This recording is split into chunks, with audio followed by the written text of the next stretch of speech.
मेरे अजीज दोस्तों और बुजुर्गों, हम आपसे वादा कर रहे हैं कि इंशाअल्लाह ताला मजलिस का आप एक मर्तबा साथ दीजिए और इंशाअल्लाह ताला हम इस जुहापुरा में पूरे गुजरात में जहां कहीं भी गरीबों से, मजलूमों से, दलितों से, मुसलमानों से, आदिवासियों से, हमारे सेकुलर भाइयों से नाइंसाफी हो रही है, मजलिस उस नाइंसाफी के खिलाफ आवाज उठाएगी। इसीलिए मैं आज आपके दरमियान में खड़े होकर इस बात का ऐलान कर रहा हूं कि इंशाअल्लाह ताला जमालपुर खेड़िया विधानसभा से मजलिस इत्तेहादुल मुस्लिमीन के उम्मीदवार कैंडिडेट इंशाअल्लाह जनाब साबिर काबुलीवाला साहब होंगे और मैं उम्मीद करता हूं कि आप इनका साथ देंगे दुआओं से। और मैं आपसे अपील करता हूं कि मैं नारा लगाऊंगा, आप मेरे साथ नारा लगाइए कि नारे तकबीर।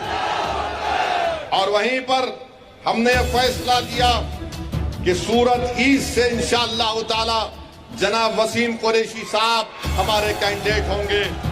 और वहीं से हमने ये भी फैसला लिया कि दानी लिमड़ा से हमारी बहन इंशाअल्लाह ताला कौशिका परमार मजलिस की कैंडिडेट होंगी। तो मेरी आपसे गुजारिश है कि हम तो ऐलान कर दिए, अब आपकी और इन तमाम उम्मीदवारों की जिम्मेदारी है कि वो अपने अपने विधानसभा में अपना काम शुरू कर दें।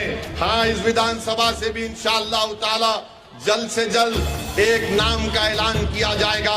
आज हमने मीटिंग की हमारे कॉरपोरेटर से और तीनों से हमने कहा है कि जिस पार्टी जिसको भी टिकट देगी आप उसके कामयाबी के लिए आपको काम करना पड़ेगा। और तीनों ने हमसे वादा किया है कि सर आप असद साहब जिस किसी को कैंडिडेट आप बनाएंगे हम पूरी मेहनत करेंगे कि यहाँ से मजलिस का एमएलए मुंतखब होकर आए। मैं इनके जज्बे को सलाम करता हूँ। मेरी आपसे गुजारिश है मेरे अजीज दोस्तों और बुजुर्गों, ये लड़ाई हमारी हिस्सेदारी की लड़ाई है, ये लड़ाई हमारी सम्मान की लड़ाई है, ये लड़ाई नाइंसाफी को रोकने की लड़ाई, ये लड़ाई हक को हासिल करने की लड़ाई है। आपसे अपील कर रहे हैं कि डरने और घबराने की आपको जरूरत नहीं है। हाँ, मैं जानता हूं कि मेरे इस फैसले के बाद कांग्रेस पार्टी को बड़ी तकलीफ होगी, दूसरी पार्टी को भी बड़ी तकलीफ होगी, मगर आप ये बताइए कि कांग्रेस के 16 एमएलए जीतते हैं और जीतने के बाद नरेंद्र मोदी के गोद में बैठकर चाय पीते हैं, तो उसका जिम्मेदार ओवैसी है क्या? कांग्रेस पार्टी के 16 विधायक भाग जाते हैं, इसका जिम्मेदार कौन है आप बताइए। इसीलिए आपसे अपील कर रहा हूं कि अपने वोट का सही इस्तेमाल करिए, अपने वोट को जाय होने मत दीजिए। याद रखिए, जमहूरियत में जब तक आप अपने वोट से अपने पसंद के उम्मीदवार को कामयाब नहीं करेंगे, हम अपनी लड़ाई में कामयाब नहीं हो सकते, हम अपनी हिस्सेदारी की बात में कामयाब नहीं हो सकते, हम अपने मसाइल को हल नहीं करवा सकते हैं। मेरे अजीज दोस्तों और बुजुर्गों, भाजपा की सरकार देश में है, गुजरात में है। हम देश के प्रधानमंत्री से जानना चाहते हैं कि देश के प्रधानमंत्री, आपने 2014 में कहा था कि 1 रुपया $1 के बराबर हो जाएगा।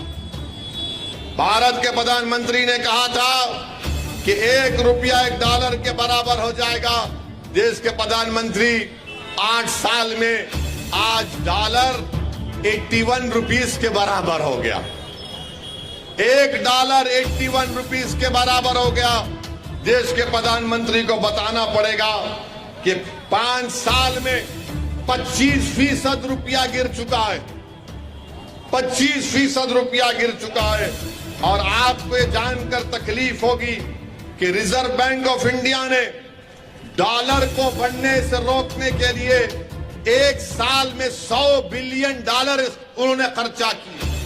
$100 बिलियन खर्चा करने के बाद भी आज डॉलर 81 रुपीस पर हो चुका है और अनखरीब में 100 रुपये हो जाएगा। देश की इकोनॉमी बर्बादी के दहाने पर चले गई। वो म्यूचुअल फंड जो 20,000 करोड़ रुपये महाना म्यूचुअल फंड होता था, आज वो सिर्फ 6,000 करोड़ महीने में हो गया। वो जो स्टॉक मार्केट तो माशाल्लाह पिट रहा है। FIIs जो $40 बिलियन के थे, ये बेचकर पूरे लोग चले गए। देश के प्रधानमंत्री से आप पूछेंगे, देश के प्रधानमंत्री डॉलर 81 हो गया, तो भाजपा वाले बोलेंगे क्या प्रधानमंत्री ने मुगलों को खत्म नहीं कर दिया? जब पूछेंगे नौकरी नहीं है, तो बीजेपी वाले बोलेंगे नहीं, इसका जिम्मेदार औरंगजेब है, मोदी कहां है?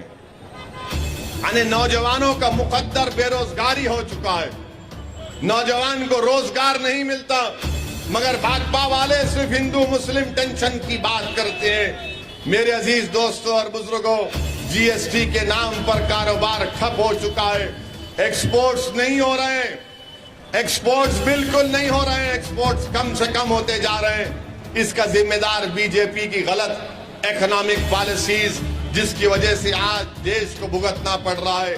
इसीलिए हम आपसे अपील कर रहे हैं कि इन तमाम चीजों को सामने रखकर आप जब विधानसभा असेंबली का इलेक्शन आएगा, अच्छे फैसले लीजिए ताकि आपकी आवाज विधानसभा में जा सके।